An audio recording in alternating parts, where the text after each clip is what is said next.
Hello dear students, welcome to school spare. আশা করি সবাই ভালো আছো। তো আজকের এই ভিডিওতে আমরা সপ্তম শ্রেণীর বিজ্ঞান বইয়ের দশম অধ্যায়ের পৃষ্ঠা নং 110-এর সৃজনশীল 1-এর সমাধান করব। সো তোমাদের অর্ধবার্ষিক পরীক্ষার সকল প্রকার চূড়ান্ত সাজেশন, নমুনা প্রশ্ন এবং নোটবুক সবার আগে পাওয়ার জন্য অবশ্যই স্কুল স্পেয়ার ইউটিউব চ্যানেলটি সাবস্ক্রাইব করে পাশে থাকা বেল আইকনটি প্রেস করে দিবা, যেন আমি ভিডিও ছাড়ার সাথে সাথে তোমাদের কাছে নোটিফিকেশন চলে যায়। তো দেরি না করে চলো শুরু করি আজকের ভিডিও।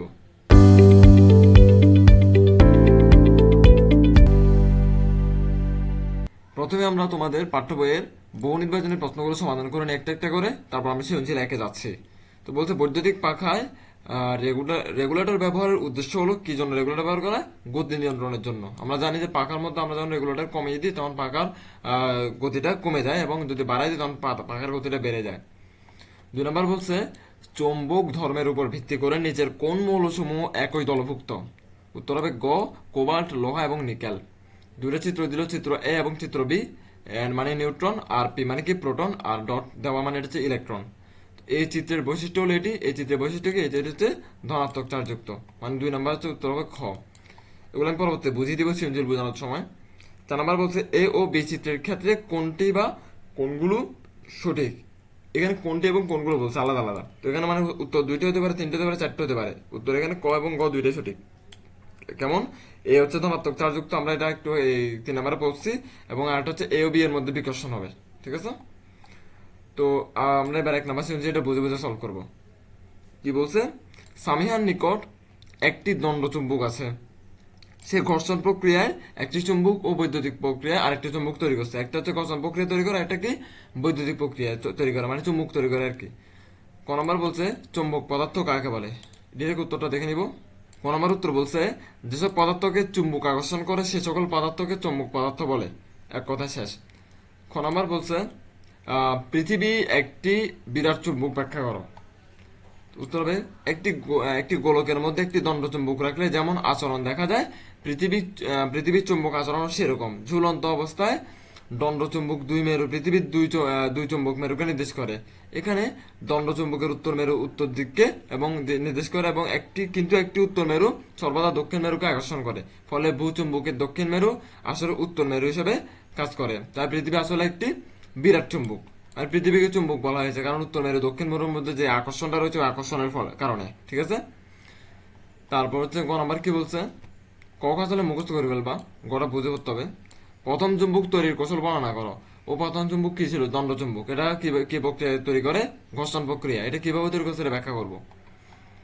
সামিহার প্রথম চুম্বকটি তার কাছে থাকা দণ্ড চুম্বক ব্যবহার করে তৈরি করে, এর নাম হচ্ছে ঘর্ষণ প্রক্রিয়া। কিভাবে? সামিহা এই প্রক্রিয়ায় চুম্বক তৈরি করার জন্য প্রথমে একটি দণ্ড চুম্বক নিবেছে ও একটি লোহার দণ্ড নিয়েছিল। লোহার দণ্ড আর কি, মানে লোহার যে কোনো রড অথবা যে কোনো কিছু। দণ্ড চুম্বকটি যে কোনো একটি মেরু দ্বারা লোহার দণ্ডের এক প্রান্ত থেকে অন্য প্রান্তে ঘষছিল, মানে যে কোনো একটা প্রান্ত উপর থেকে ঘষতেছিল আর কি। এটা চিত্র আছে এখানে দেখবা। এবং এভাবে বারবার ঘষতে থাকলো। সামিয়া একটি পিনকে লোহার দণ্ডের উপর স্পর্শ করার পর দেখলো এটি পিনকে আকর্ষণ করছে। খেয়াল করো, এটা হচ্ছে লোহা, এর নিচে শোয়ানো এটা কি? এটা হচ্ছে লোহা।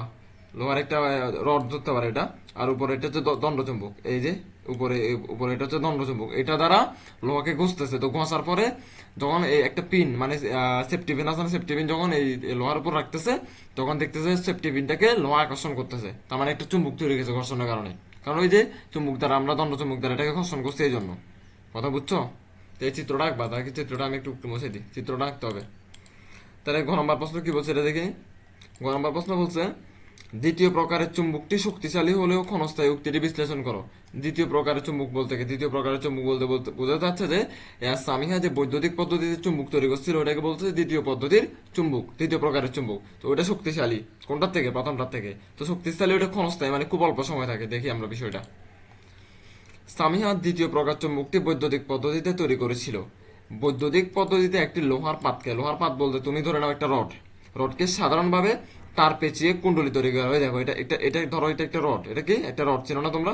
এই রডটাকে এভাবে এভাবে করে তার পেঁচাইছে। ঠিক আছে? এভাবে এভাবে করে তারগুলো পেঁচাইছে। কথাকে বুঝে আসতেছে?